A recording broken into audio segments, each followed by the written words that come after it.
نحمده ونصلي على رسوله الكريم أما بعد فأعوذ بالله من الشيطان الرجيم بسم الله الرحمن الرحيم إن الدين عند الله الإسلام সুপ্রিয় শ্রোতা দর্শক শ্রোতা আজকে আপনাদের সামনে আমি মুখতসর কিছু কথা বলার জন্য এখানে এসেছি।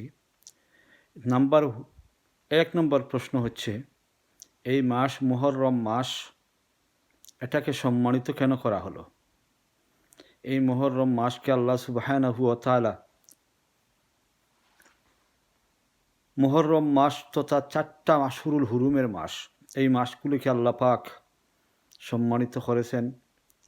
কারণ যেভাবে জমিনের মধ্যে আল্লাহ পাক মসজিদকে সম্মানিত করেছেন, দিনের মধ্যে শবে কদরকে সম্মানিত করে, রাতের মধ্যে শবে কদরকে সম্মানিত করেছেন, মাসের মধ্যে রমজানকে যেমন সম্মানিত করেছেন, ঠিক তেমনিভাবে আল্লাহ সুবহানাহু ওয়া তাআলা 12 মাসের মধ্যে এই 4টা মাসকে আল্লাহ পাক সম্মানিত করেছেন। এই মাসের মধ্যে একটা দিন হচ্ছে আশুরার দিন, ইয়াউমে আশুরা বলা হয়। এখন প্রশ্ন হচ্ছে, এই ইয়াউমে আশুরার মধ্যে আল্লাহ রসুল সাল্লাল্লাহু আলাইহি ওয়াসাল্লাম রোজা রাখতে বলেছেন। এই ইয়াউমে আশুরার দিনে আমাদেরকে কয়টা রোজা রাখতে হবে? আল্লাহ রসুল সাল্লাল্লাহু আলাইহি ওয়াসাল্লামের হাদিসের মধ্যে 2টা রোজা রাখতে হয়, 9 এবং 10 মুহররম অথবা 10 এবং 11 মুহররম, এই 2টা রাখতে হয়। দলিল কি? আব্দুল্লাহ ইবনে আব্বাস রাদিয়াল্লাহু তাআলা আনহু হিনা সামা রাসূলুল্লাহ সাল্লাল্লাহু আলাইহি ওয়াসাল্লাম ইয়াউমে আশুরা ওয়া আমারা বিসিয়ামি। আল্লাহ রসুল সাল্লাল্লাহু আলাইহি ওয়াসাল্লাম যখন আশুরার দিনে রোজা রাখলেন এবং রোজা রাখার আদেশ দিলেন, তখন সাহাবীগণ বললেন, হে ইয়া রাসূলুল্লাহ সাল্লাল্লাহু আলাইহি ওয়াসাল্লাম, এটি তো এমন একটা দিন যাতে ইহুদি নাসারারা কী করে? ইহুদি নাসারারাও সম্মান করে। তখন রাসূলুল্লাহ সাল্লাল্লাহু আলাইহি ওয়াসাল্লাম বললেন, ফাইজা কানা আমুল মুকবিলু ইনশাআল্লাহু সুন্নাল ইয়াউমুত তাসি'। আল্লাহ রসুল সাল্লাল্লাহু আলাইহি ওয়াসাল্লাম বললেন, আগামী বছর ইনশাআল্লাহ 9 তারিখ রোজা রাখবো, যদি আমি আগামী বছর বেঁচে থাকি। কিন্তু আব্দুল্লাহ ইবনে আব্বাস রাদিয়াল্লাহু তাআলা আনহু বলেন, কালা ফালাম ইয়াতিল আমুল মুকবিলু হাত্তা তুওয়াফা রাসূলুল্লাহি সাল্লাল্লাহু আলাইহি ওয়াসাল্লাম। হযরত আব্দুল্লাহ ইবনে আব্বাস রাদিয়াল্লাহু তাআলা আনহু বলেন যে আগামী বছর আসার আগেই আল্লাহ রসুল সাল্লাল্লাহু আলাইহি ওয়াসাল্লামের ইন্তেকাল হয়ে গেছে। তো আশুরার রোজা মহান মর্যাদার কারণে রসুল্লাহ সাল্লাল্লাহু আলাইহি সাল্লাম রোজার ব্যাপারে খুব আগ্রহী থাকতেন। এই আশুরার রোজার মর্যাদার কারণে তিনি খুব আগ্রহী থাকতেন। আরেকটা হাদিসের মধ্যে আব্দুল্লাহ ইবনে আব্বাস রাদিয়াল্লাহু তাআলা আনহু বলেন, মা রাআইতুন নবিয়্যা সাল্লাল্লাহু আলাইহি ওয়াসাল্লাম ইয়াতাহাররা সিয়ামু ইয়াউমে ফাজলুহু আলা গায়রিহি। আল্লাহ রসুল সাল্লাল্লাহু আলাইহি ওয়াসাল্লাম যে আব্দুল্লাহ ইবনে আব্বাস রাদিয়াল্লাহু তাআলা আনহু বলেন যে ফজিলতপূর্ণ দিন হিসাবে আশুরার রোজা ও এই মাসের রোজা অর্থাৎ মুহররমের রোজা, রমজানের রোজার ব্যাপারে নবী করিম সাল্লাল্লাহু আলাইহি সাল্লামকে যত বেশি আগ্রহী দেখেছি, অন্য কোনো মাসে এবং অন্য কোনো সময় অন্য কোনো রোজার তদ্রূপ আগ্রহ আমি আর দেখি নাই। আব্দুল্লাহ ইবনে আব্বাস রাদিয়াল্লাহু তাআলা আনহু বলতেছেন। তো আব্দুল্লাহ ইবনে আব্বাস রাদিয়াল্লাহু তাআলা আনহুর আরেকটা হাদিসের মধ্যে আছে, কাদামান নবিয়্যা সাল্লাল্লাহু আলাইহি ওয়াসাল্লাম মদিনা আল মদিনাতু ফারাআল ইয়াহুদ তাসুমু ইয়াউমে আশুরা। নবী পাক সাল্লাল্লাহু আলাইহি ওয়াসাল্লাম মদিনায় আগমন করে দেখলেন ইহুদিরা আশুরার দিনে রোজা রাখতেছে।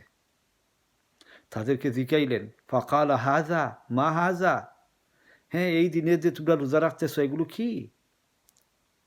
তখন তারা উত্তর দিয়েছিল যে কালু হাযা ইয়াউমুস সালিহ। তখন তারা উত্তর দিল, এটা একটা বিরাট পবিত্র দিন, একটা বিরাট পবিত্র দিন। এই দিনে আল্লাহ তাআলা বনী ইসরাইলকে তাদের শত্রুদের কবল থেকে পরিত্রাণ দিয়েছেন। তাই মূসা আলাইহিস সালাতু ওয়াস সালাম এই দিন রোজা রেখেছেন। তো আল্লাহ রসুল সাল্লাল্লাহু আলাইহি ওয়াসাল্লাম বলেন যে ফাআনা আহাক্কু বিমূসা মিনকুম ফাসামাহু ওয়া আমারা বিসিয়ামি। আব্দুল্লাহ ইবনে আব্বাস রাদিয়াল্লাহু তাআলা আনহু বলেন, নবী পাক সাল্লাল্লাহু আলাইহি ওয়াসাল্লাম বলেন, তাদের চেয়ে মূসা আলাইহিস সালাতু ওয়াস সালামের সাথে আমাদের সম্পর্ক অধিক, তোমাদের চেয়ে অধিক সম্পর্ক আমাদের, আমরাই সবচেয়ে বেশি হকদার। সুতরাং আল্লাহ রসুল সাল্লাল্লাহু আলাইহি ওয়াসাল্লাম ফাসামাহু, তিনি নিজে রোজা রেখেছেন, ও আমারা বিসিয়ামিহি, আমাদেরকেও রোজা রাখতে বলেছেন। তো হাদিসে বর্ণিত আছে যে হযরত আয়েশা সিদ্দিকা রাদিয়াল্লাহু তাআলা আনহা বলেন, ইন্না আহলিল জাহিলিয়াতি কানু ইয়াসুমুনা, আইয়ামে জাহিলিয়াতেও কুরাইশরা আশুরার দিন রোজা রাখত। রাসূল সাল্লাল্লাহু আলাইহি সাল্লামও এই দিনে রোজা রাখতেন। মদিনায় হিজরত করে এসেও তিনি এই দিন রোজা রেখেছেন। লোকদেরকে রোজা রাখার আদেশ দিয়েছেন। যখন রমজানের রোজা ফরজ হয়ে করা হলো, আশুরার রোজাটা আল্লাহ রসুল সাল্লাল্লাহু আলাইহি সাল্লাম ছেড়ে দিলেন। সুতরাং তখন থেকে যার ইচ্ছা রোজা রাখতো আর যার ইচ্ছা রোজা ছেড়ে দিত। এটা বুখারী শরীফের হাদিসের মধ্যে আল্লাহ রসুল সাল্লাল্লাহু আলাইহি ওয়াসাল্লাম বলেছেন। তো আশুরার রোজার ফজিলত কি? আশুরার রোজা বিগত 1 বছরের গুনাহ মোচন করে দেয়। সুবহানাল্লাহ। আল্লাহ রসুল হাদিসের মধ্যে বলেন, সিয়ামু ইয়াউমি আশুরা আহতাসিবু আলাল্লাহ আইয়ুকাফিরাস সানাতাল্লাতী ক্বাবলা। আমি আল্লাহর নিকট প্রতিদান প্রত্যাশা করছি।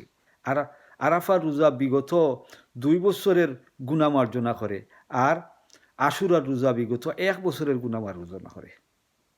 সুবহানাল্লাহ। আহতাসিবু আলাল্লাহি আইয়ুকাফিরাস সানাতাল্লাতী ক্বাবলা। বিগত 1 বছরের রোজা কি আশুরার রোজা আমাদের গুনাহ মাফ হয়। তো আসুন আশুরার দিনে আমরা গুনার কাজে এগিয়ে না গিয়ে আমরা কি করব? ওই দিন রোজা পালন করব। আল্লাহ সুবহানাহু ওয়া তাআলা আমাদের সবাইকে এই সমস্ত এই সুন্নতের উপর আমল করার তৌফিক দিন। আমিন। ওয়া আখির দাওয়ানা আনিল হামদুলিল্লাহি রাব্বিল আলামিন। আসসালামু আলাইকুম ওয়া রাহমাতুল্লাহি ওয়া বারাকাতুহু।